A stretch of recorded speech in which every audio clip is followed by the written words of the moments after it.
Everyone, this is me doctor Sadaf Amreen और आज हम बात कर रहे हैं एगेपी की जो किट आती है फॉर द कोलेस्ट्रॉल डिटर्मिनेशन के लिए। उसके अंदर जो मैनुअल रख के आता है उसमें देखते हैं क्या क्या प्रेजेंट होता है, क्या क्या उसके अंदर इंडिकेशन दे रखी है, क्या उसका क्लिनिकल सिग्निफिकेंस दे रखा हो। बेसिकली आज उसके बारे में ही बात करेंगे।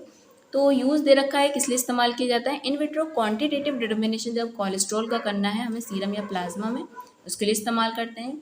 इसमें जो मेथडोलॉजी इस्तेमाल की जाती है वो COP यानी कोलेस्ट्रॉल ऑक्सीडेज पेरोक्साइडेज की।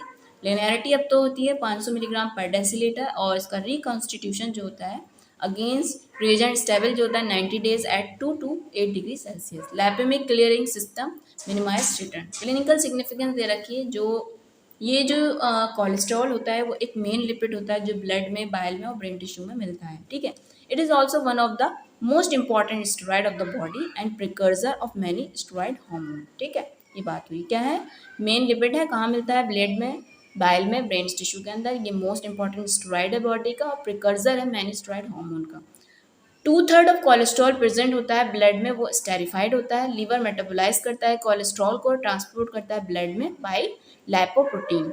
कब इसका लेवल बढ़ा हुआ होता है, इंक्रीज लेवल देखने को मिलता है hyper cholesterolemia, hyperlipidaemia, hypothyroidism, uncontrolled diabetes, nephrotic syndrome and cirrhosis. कब कम हो जाता है, माल एब्जॉर्प्शन में, माल न्यूट्रिशन में, हाइपरथायरॉयडिज्म में, एनीमिया में और लीवर डिजीज के अंदर। तो ये बात हुई कि लेवल कब बढ़ता है और कब कम होता है, ये आपने चीज़ें हैं जो याद रखनी है। अब इसके अंदर प्रिंसिपल दे रखा है। प्रिंसिपल क्या है, कोलेस्ट्रॉल ईस्टर जो होता है H2O के साथ with the help of cholesterol esterase convert हो जाता है cholesterol plus fatty acid.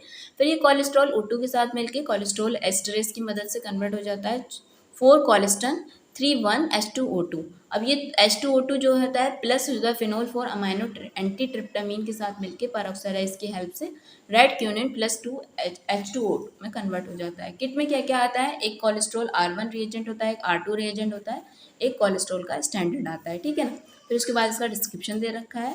Reagent का प्रिपरेशन क्या करना होता है, जो R2 होता है डिसॉल्व करना होता है R2 का content with the volume of R1 जो कि वाइल के अंदर होता है। फिर उसकी भी जो वर्किंग स्टेबिलिटी होती है वो होती है 90 days for at 2 to 8 degree Celsius.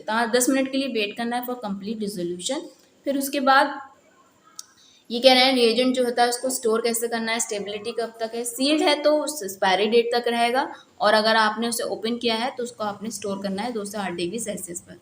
Reagent deterioration में सेम एज जैसे कि और पिछली किट्स में दे रखा था, अगर उसके अंदर कोई भी टर्बिडिटी है, प्रेसिपिटेशन है तो यानी वो डिटोरिएट को इंडिकेट कर रहा है, डिटोरिएशन को, उसको आपको डिस्कार्ड कर देना है। अगर वैल्यू उसकी ज़्यादा आ रही है एक्सेप्टेबल रेंज से तब भी जो होता है वो इंस्टेबिलिटी ऑफ रिएजेंट को इंडिकेट कर रहा है, उससे रिजल्ट जो मिलेंगे वो भी इनवैलिड होंगे, इसलिए उसे डिस्कार्ड कर देना चाहिए और नया जो होता है वाइल्ड रिएजेंट का इस्तेमाल करना चाहिए।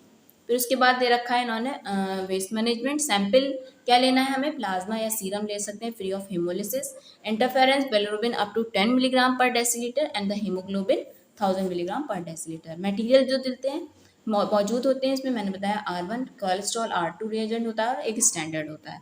कुछ चीज़ें हमें और चाहिए होती है जैसे कि पिछले हमने उसमें बता दिया है क्या क्या इसमें नहीं होता, हमें चाहिए होता है पिपेट टिप्स चाहिए, टेस्ट ट्यूब चाहिए, टेस्ट ट्यूब होल्डर चाहिए, टाइमर, इंक्यूबेटर, एनालाइजर। उसके बाद टेस्ट पैरामीटर जो कि इंपॉर्टेंट चीज़ें देख लेते हैं क्या क्या है। मोड ऑफ रिएक्शन एंड होता है इसके अंदर, and point, slope of the reaction increasing, wavelength 1 जो होती है 505 होती है या फिर उसे 492 से बीच में ले सकते हैं, 440 के बीच में। ठीक है, वेवलेंथ सेकंड जो होती है 630 होती है, टेम्परेचर 37, स्टैंडर्ड कंसंट्रेशन कितना होता है 200 मिलीग्राम पर डेसीलीटर होता है। ब्लैंक जो होता है रिएजेंट, लिनियरिटी 500 मिलीग्राम तक होती है पर decilitre, incubation time 5 minute, sample volume देता है 10 microlitre and the reagent volume is 1000 microlitre, cuvette 1 centimetre like बात। इसका चीज़ को आपको, अगर आपका ऑटोमेटिक एनालाइजर है तो उसके अंदर आप पहले से फिक्स कर लेते हैं ये सब चीज़ें, आपको एक बार बार जो है डालना नहीं पड़ता, सिंपली फिर आपको टेस्ट अपना तैयार करके वो लगाना होता है। इन सब चीज़ों की आपको बार बार ज़्यादा एंट्री करने की ज़रूरत नहीं होती। फिर उसके बाद यूनिट कन्वर्जन दे रखा है और अगर आप इसके अंदर मैनुअली कर रहे हैं तो आपको कैसे करेंगे।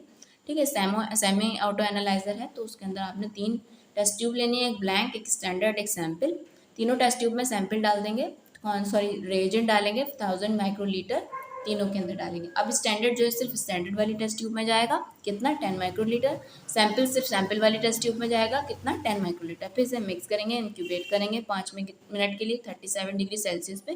फिर एब्जॉर्बेंस देखेंगे स्टैंडर्ड की और सैंपल की अगेंस्ट द रिएजेंट ब्लैक।